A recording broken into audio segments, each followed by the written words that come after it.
بسم اللہ الرحمن الرحیم۔ آج شرح تہذیب کا تیسرا سبق ہے۔ اس کے اندر ہم نے ہدایت کی بحث پڑھنی ہے اور ہدایت کا معنی، اعتراض وغیرہ پڑھنے ہیں۔ تو آج بھی ہم شرح ہی پڑھیں گے اور خطبہ کے بعد انشاءاللہ عز و جل صرف متن ہی پڑھیں گے۔ متن سے ہی آپ کو شرح کی بھی سمجھ آ جائے گی۔ اصل مقصود تو آپ کو منطق سمجھانا ہے نا، تو وہ بھلے آپ کو منطق جو ہے وہ متن سے سمجھ میں آ جائے یا پھر شرح سے، اور شرح تہذیب سمجھانی ہے تو وہ انشاءاللہ عز و جل مختصراً شرح متن سے ہی سمجھ میں آ جائے گی۔ سب سے پہلے میں عبارت پڑھتا ہوں۔ قولہ الذی ہدانا الہدایۃ قیلہ ہی الدلالۃ الموصلۃ ای الایصال الی المطلوب وقیلہ ہی اراۃ الطریق الموصل الی المطلوب والفرق بین ہذین المعنیین ان الاول یستلزم الوصول الی المطلوب بخلاف الثانی فإن الدلالة على ما يوصل إلى المطلوب لا يلزم أن تكون موصلة إلى ما يوصل فكيف توصل إلى المطلوب والأول منقوض بقوله تعالى وأما ثمود فهديناهم فاستحبوا العمى على الهدى إذ لا يتصور الدلالة بعد الوصول إلى الحق والثاني منقوض بقوله تعالى إنك لا تهدي من أحببت فإن النبي عليه السلام كان شأنه إراءة الطريق والذي يفهم من كلام المصنف رحمه الله في حاشية الكشاف هو أن الهداية لفظ مشترك بين هذين المعنيين وحينئذ يظهر اندفاع كلا النقيضين ويرتفع الخلاف من البين ومحصول كلام المصنف في تلك الحاشية أن الهداية تتعدى إلى المفعول الثاني تارة بنفسه نحو اهدنا الصراط المستقيم وتارة بإلى نحو والله يهدي من يشاء إلى صراط مستقيم وتارة باللام نحو إن هذا القرآن يهدي للتي هي أقوم فمعناها على الاستعمال للأول والإيصال وعلى الثانيين اراءة الطريق۔ یہ ہم نے عبارت پڑھ لی ہے۔ اب اس کی جو مختصر تشریح ہے وہ ہم آپ کے سامنے کرتے ہیں۔ ہدایت کے دو معنی بیان کیے گئے ہیں۔ کچھ لوگوں نے ہدایت کا معنی یہ بیان کیا گیا ہے کہ ہدایت مطلوب تک، مقصود تک پہنچا دینے کو کہتے ہیں۔ مثال کے طور پر آپ سے کسی نے پوچھا کہ مجھے لاہور جانا ہے، اور آپ اس کا ہاتھ پکڑ کر، اس کا مطلوب اور مقصود لاہور ہے، تو آپ نے اس کا ہاتھ پکڑا، اس کو لاہور تک لے گئے، وہاں تک پہنچائے، تو یہ بھی ہدایت ہے۔ اس کو ایصال الی المطلوب کہتے ہیں۔ اور ہدایت، کچھ لوگوں نے ہدایت کا معنی بیان کیا ہے اراۃ الطریق، راستہ دکھانا۔ مثال کے طور پر کسی نے پوچھا کہ لاہور میں نے جانا ہے تو اس کی طرف کون سا راستہ جاتا ہے، تو آپ نے یہ بتا دیا بھئی یہ راستہ جو ہے وہ اس کی طرف جاتا ہے، تو یہ راستہ آپ نے دکھا دیا، اس کو ہدایت کہتے ہیں، اراۃ الطریق کہتے ہیں۔ اب دو معنی آپ کو سمجھ آ گئے ہدایت کے، اور اب یہاں پر یہ سمجھ لیجئے کہ کچھ لوگوں نے ہدایت کا معنی یہ کیا ہے ایصال المطلوب، اور کچھ لوگوں نے ہدایت کا معنی اراۃ الطریق کیا۔ یعنی قرآن میں اور حدیث میں جہاں بھی ہدایت کا لفظ استعمال ہوگا، ہر جگہ وہاں پر ایصال المطلوب مراد ہوگا کچھ لوگوں کے نزدیک، اور کچھ لوگوں کے نزدیک اراۃ الطریق ہر جگہ مراد ہوگا۔ تو یہ آپ نے موقف سمجھ لیا۔ اب دونوں کے درمیان فرق بیان کر رہے ہیں کہ دونوں کے درمیان فرق کیا ہے۔ بھئی دونوں کے درمیان فرق یہ ہے کہ جب آپ کسی کو ہدایت دیتے ہو ایصال الی المطلوب کی صورت میں، کے معنی میں، تو اس کو آپ مقصود تک پہنچا دیتے ہو، ٹھیک ہے۔ ایصال الی المطلوب کی صورت میں وہ بندہ مقصود تک پہنچ جاتا ہے، لیکن اراۃ الطریق میں وہ بندہ ضروری نہیں کہ راستے تک پہنچے، مقصود تک پہنچنا دور کی بات، ضروری نہیں کہ راستے تک پہنچا۔ آپ نے تو راستہ دکھا دیا، ہو سکتا ہے وہ اس راستے پر چلے ہی نہ، ٹھیک ہے، وہ کسی اور راستے پر چلے اور بھٹک جائے اور کسی اور جگہ چلا جائے، لاہور جانے کے بجائے کسی اور شہر میں پہنچ جائے۔ تو راستہ دکھانے میں بندہ مقصود تک نہیں پہنچتا، لیکن ایصال المطلوب میں بندہ مقصود تک پہنچ جاتا ہے۔ تو یہ فرق ہو گیا ایصال المطلوب میں اور اراۃ الطریق میں۔ سب سے پہلے ہم یہاں تک عبارت پڑھتے ہیں اور پھر اس کا ترجمہ کرتے ہیں۔ عبارت پڑھ لی، ترجمہ کرتے ہیں۔ قولہ، ماتن کا قول، الذی ہدانا، وہ جس نے ہمیں ہدایت دی۔ الہدایت، ہدایت قیلہ کہا گیا، ہی الدلالۃ الموصلۃ، وہ ایسی رہنمائی ہے جو پہنچانے والی ہے، یعنی الایصال المطلوب، مطلوب تک پہنچانا۔ یعنی ایک قول کے مطابق ہدایت کا معنی ہے مقصود تک پہنچا دینا۔ وقیل اور کہا گیا ہی اراد الطریقی، وہ ایسا راستہ دکھانا ہے الموصل الی المطلوب، جو مطلوب تک مقصود تک پہنچانے والا ہے۔ تو یعنی ایک قول کے مطابق مقصود تک پہنچانے والا راستہ دکھا دینا، اس کو ہدایت کہتے ہیں۔ والفرق بین ہذین المعنیین، ان دو معنوں کے درمیان فرق یہ ہے ان الاول، بے شک پہلا یستلزم الوصول المطلوب، مطلوب تک پہنچنے کو مستلزم ہے، یعنی ایصال المطلوب تک کی صورت میں، یعنی آپ مقصود تک پہنچا دینے کی صورت میں وہ لازمی مقصود تک پہنچ جائے گا، کیونکہ جب آپ نے پہنچا دیا تو پہنچ ہی جائے گا۔ بخلاف الثانی، بخلاف دوسرے کے، یعنی دوسرا جو معنی اراد الطریق، راستہ دکھانا، راستہ دکھانے کی صورت میں ضروری نہیں کہ وہ بندہ راستے تک پہنچ جائے، راستے ہو سکتا ہے راستہ بھی نہ اس کو ملے یا راستے پر بھی نہ چلے، ادھر ادھر بھٹک جائے۔ فإن الدلالۃ، بے شک رہنمائی، علامہ اس پر، یوصل جو پہنچا دے الی المطلوب، مطلوب تک، یعنی جو راستہ دکھا دینا ہے، لا یلزم، لازم نہیں آتا ان تکون موصلۃ، کہ وہ پہنچانے والی ہو، علامہ اس کی طرف، یوصل جو مقصود تک پہنچانے والا ہے، یعنی راستہ دکھانے کا مطلب یہ نہیں کہ وہ بندہ راستے پر چل جائے۔ فکیف توصل المطلوب، تو وہ مطلوب تک کیسے پہنچائے گی؟ تو جب وہ راستہ دکھانے کا جب یہ مطلب نہیں کہ وہ راستہ پر پہنچ جائے، تو پھر راستہ دکھانے کا یہ مطلب کیسے ہو سکتا ہے کہ بندہ مقصود تک پہنچا جائے؟ تو آپ نے راستہ دکھا دیا تو اس کا یہ مطلب نہیں ہے کہ وہ بندہ مطلوب تک پہنچ گیا۔ یہاں تک جو ہے ہدایت کے متعلق دو قول بیان کیے تھے اور ان کے درمیان فرق بیان کیا تھا، دو قولوں کے درمیان، دو معنوں کے درمیان۔ اب آگے اعتراض کر رہے ہیں اور یہ کہہ رہے ہیں کہ بھئی جنہوں نے یہ کہا کہ ہر جگہ ہدایت کا معنی ایصال المطلوب ہے، وہ بھی غلط ہیں۔ ان پر اعتراض یہ ہوتا ہے، قرآن میں اللہ فرماتا ہے وَأَمَّا ثَمُودُ فَهَدَيْنَاهُمْ، جو قوم سمود ہے ہم نے ان کو ہدایت دی۔ ہدایت کا مطلب ہے مقصود تک پہنچا دیا۔ جب اللہ تعالیٰ نے مقصود تک پہنچا دیا تو وہ گمراہ تو نہیں ہو سکتے نا، کیونکہ مَن يَهْدِ اللَّهُ فَلَا مُضِلَّ لَهُ، جس کو اللہ ہدایت دے اسے کون گمراہ کر سکتا ہے؟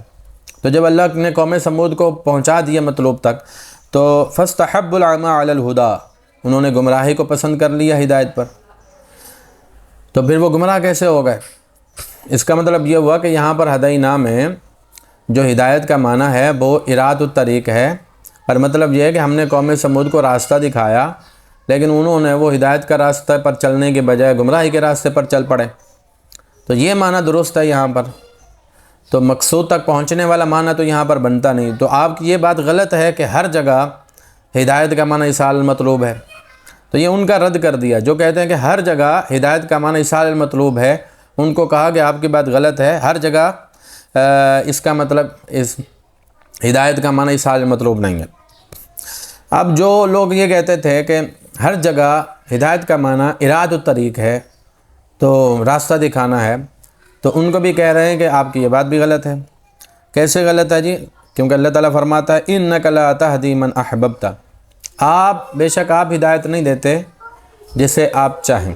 تو اگر اس آیت میں مراد یہ ہو، مطلب یہ ہو، ہدایت کا اگر معنی ہو اراد الطریق، اب آیت کا مطلب کیا بنے گا کہ اے حبیب صلی اللہ علیہ وسلم آپ تو راستہ دکھاتے ہی نہیں، تو اگر آپ صلی اللہ علیہ وسلم راستہ نہیں دکھاتے تو آپ اور کس لیے آئے؟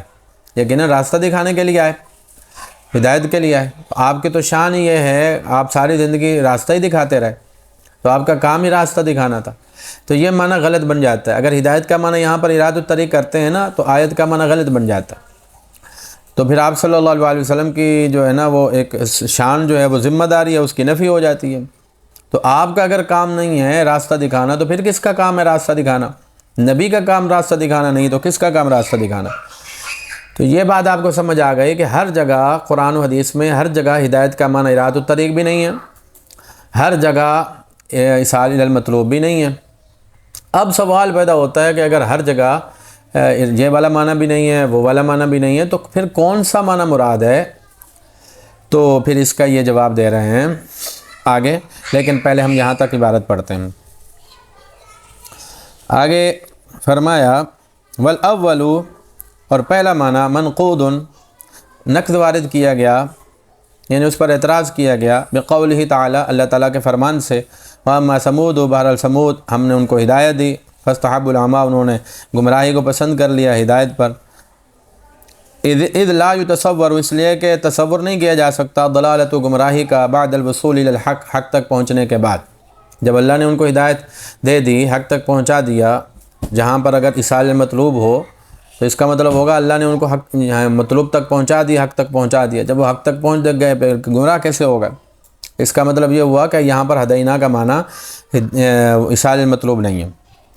والثانی منقود، اور وہ جو دوسرا معنی تھا اراد الطریق، اس پر بھی نقد وارد کیا گیا ہے بقولہ تعالی، اللہ تعالیٰ کے اس فرمان سے انک لا تہدی من احببت، بے شک آپ ہدایت نہیں دیتے جسے آپ چاہیں۔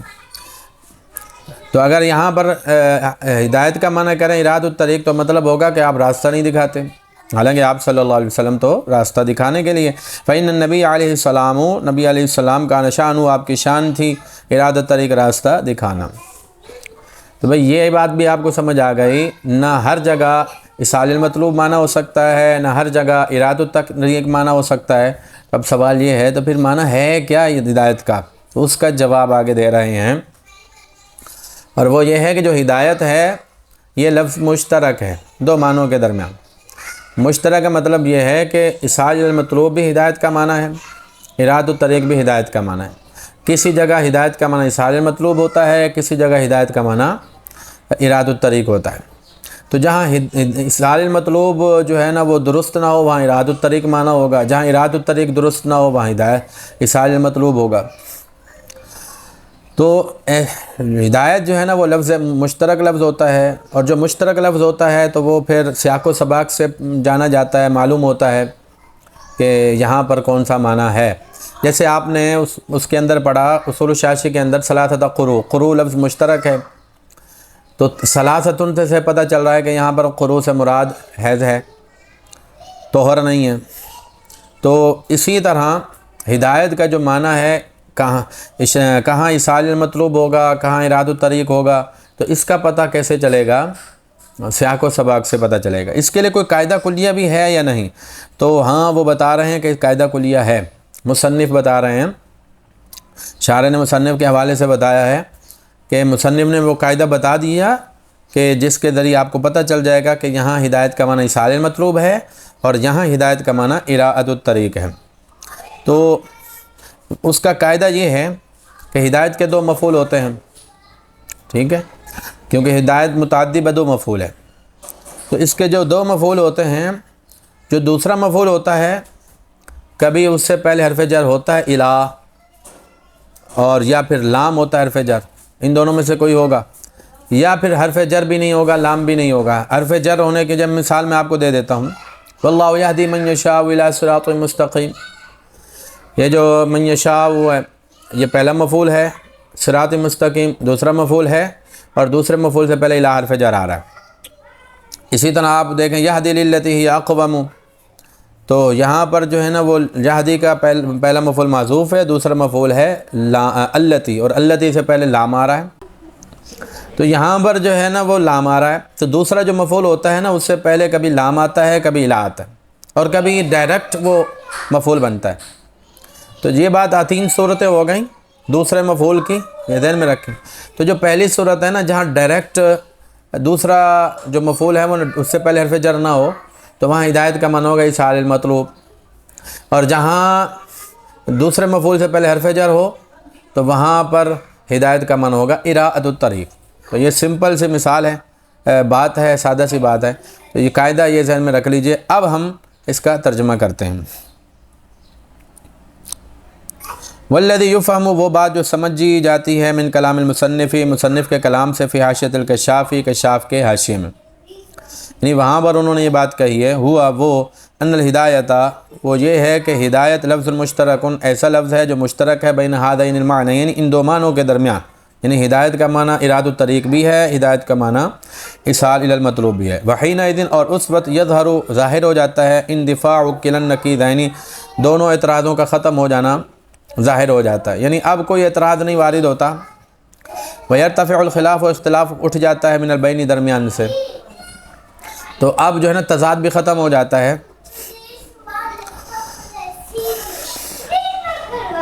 تضاد کیسے ختم ہو جاتا ہے کہ ایک جگہ ہدایت کا معنی، اگر ہدایت کا معنی اصال مطلوب ہے تو اراد الطریق کیوں لیا جا رہا ہے، اور اگر اراد الطریق ہے تو اصال المطلوب کیوں لیا جا رہا ہے معنی؟ ٹھیک، تو معنی تو ایک ہی ہو سکتا ہے نا، تو دونوں معنی کیوں مراد لیے جا رہے ہیں؟ کسی جگہ یہ مراد لیا جا رہا ہے، کسی جگہ وہ مراد لیے جا رہا ہے، دونوں ایک دوسرے کے اپوزٹ ہیں، خلاف ہیں. تو ایسی صورت میں وہ کہہ رہے ہیں یہ تضاد نہیں ہے، کیونکہ لفظ جو ہے نا ان کے دو معنی ہیں، ہدایت کے دونوں معنی ہیں، لہذا کسی جگہ ایک کسی جگہ دوسرا معنی مراد لیا جا سکتا ہے. ومحصول کلام المصنف، مصنف کے کلام کا حاصل فی تلک الحاشیہ، اس حاشیے کے اندر جو کشاف کا حاشیہ تھا اس کے اندر انہوں نے جو کلام لکھا ہے نا، اس کا حاصل یہ ہے ان الہدایت، بے شک ہدایت تتعدی متعدی ہوتا ہے الی المفعول الثانی، دوسرے مفعول کی طرف، تارتن کبھی بنفسہ بذات خود، یعنی ڈائریکٹ اس کے پیچھے حرف جر وغیرہ نہیں ہوتا. نحو جیسے اہدنا الصراط المستقیم، اچھا اہدی یہ فعل ہے، نا اس کا پہلا مفعول ہے، الصراط المستقیم دوسرا مفعول ہے، اور دوسرے مفعول سے پہلے الہ حرف جر بھی نہیں ہے. وتارتن اور کبھی بھی الہ کے ذریعے، اور یہ جو ڈائریکٹ متعدی ہوگا وہاں پر اہدنا کا معنی ہوگا اصال المطلوب. اب یہاں پر معنی کیا ہے کہ ہمیں سیدھے راستے پر چلا، یعنی ہمیں سیدھے راستے تک پہنچا. اعلیٰ حضرت علیہ الرحمہ نے جو ترجمہ کیا ہے وہ بہترین کیا ہے کہ ہمیں سیدھے راستے پر چلا. چلا کا مطلب ہے وہی ہمیں سیدھے راستے تک پہنچا، یہ نہیں کہ ہمیں سیدھا راستہ دکھا. اگر یہاں پر اراد الطریق معنی ہو تو مطلب ہوگا ہمیں سیدھا راستہ دکھا، لیکن یہ معنی نہیں ہے. معنی یہاں پر اصال المطلوب ہے. ہمیں کیسے پتہ چلا؟ ویسے پتہ چلا کہ جو دوسرا مفعول ہے وہ ڈائریکٹ بن رہا ہے. وتارتن اور کبھی الہ کے ذریعے، نحو جیسے واللہ یہدی من یشاء الی صراط مستقیم، اللہ ہدایت دیتا ہے جسے چاہتا ہے سیدھے راستے کی طرف. دیکھیں نا دوسرا مفعول ہے صراط مستقیم اور اس سے پہلے الہ ہے، تو یہاں پر یہدی کا معنی ہوگا راستہ دکھانا. اب مطلب ہوگا کہ اللہ راستہ دکھاتا ہے جسے چاہتا ہے سیدھے راستے کی طرف. وتارتن و کبھی باللام، لام کے ذریعے متعدی ہوگا، نحو جیسے ان ھذا القرآن، بے شک یہ قرآن، یہدی ہدایت دیتا ہے للتی اس کو، یا اقوم جو سیدھا ہے. تو دیکھیں یہاں پر بھی جو ہدایت ہے اس کا معنی